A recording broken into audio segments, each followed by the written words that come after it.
kasih, Bu. Ibu Juni ya? Iya, Bu. Ya, Ibu, perkenalkan nama saya Bidan Widi.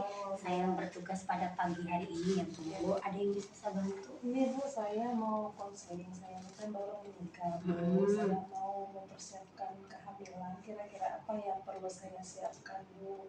Oh ya, berarti nikahnya udah ya, Bu? Sudah, ya? Bu. Oke. Bu, nah sebelumnya kita periksa dulu ya, ininya ya, tensinya.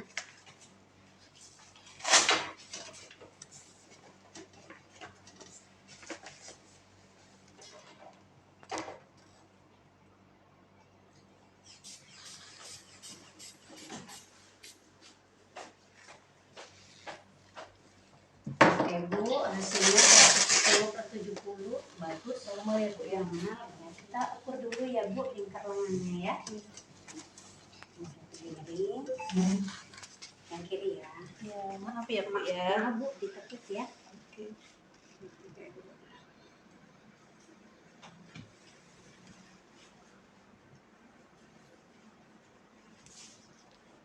30,5. Normal, Bu. Normal ya, Bu, ya. Iya. Timbang berat badannya 62. Oke, bagus ini. Bu, hasilnya tekanan darahnya normal, lingkar lengannya normal ya, berat badannya juga normal ya, antara ini tinggi badan dan berat badan ideal ya, Bu. Iya. Nah, selanjutnya kita jelasin ya nanti ya. Ibu, ini kalau untuk kehamilan, persiapan kehamilan itu pertama Ibu harus siap mental. Kemudian yang kedua persiapan fisik. Persiapan fisiknya itu meliputi pemeriksaan kesehatan. Kemudian yang ketiga itu persiapan mental udah ya tadi ya, pemeriksaan fisik, kemudian gizinya Ibu ya. Terus juga personal hygiene Ibu atau kebersihan Ibu. Nah, kita ulas yang pertama ya, Bu. Yang pertama itu persiapan mental. Jadi nanti ketika Ibu sudah hamil, udah dinyatakan positif hamil nih, nanti di situ akan ada perubahan-perubahan hormonal ya. Hormon-hormon Ibu nanti ada yang naik, ada yang turun gitu ya. Jadi nanti dia berubah dari yang normal. Mungkin nanti akan ada lebih sensitif, ada perubahan badan gitu ya. Yang sekarang Ibu misalnya langsing, bagus, mungkin nanti agak lebih gemuk gitu ya, agak jerawatan. Nah, itu nanti pasti ada perubahan di ini kan, di mentalnya Ibu ya, kenapa aku jadi begini gitu. Nah, itu salah satunya ya, Bu. Kemudian jadi lebih sensitif Ibu. Nah, itu juga karena hormonal tadi, Bu. Oke. Terus yang kedua itu persiapan fisik ya. Jadi fisik Ibu itu harus sehat, Bu ya. Kalau harus sehat itu otomatis Ibu harus rutin pemeriksaan kesehatan, mulai dari tekanan darah, mulai dari berat badannya yang harus ideal ya. Kemudian lingkar lengannya ini harus normal.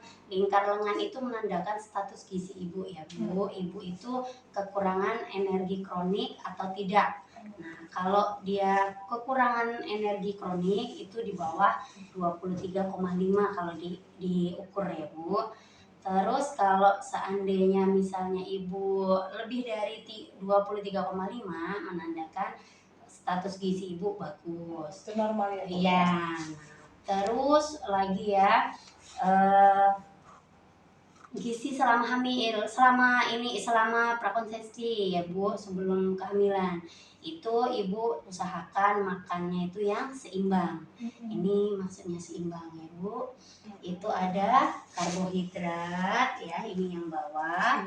Kemudian ada protein ya, ada juga buah dan sayur, serta ada minyak sama gula dan juga lemak ya. Dia harus seimbang, harus ada semuanya gitu. Jangan hanya makan nasi sama tempe aja, jadi itu enggak seimbang ya, Bu, menu gizinya. Terus usahakan juga Ibu perbanyak makan makanan yang banyak mengandung asam folat dan juga zat besi.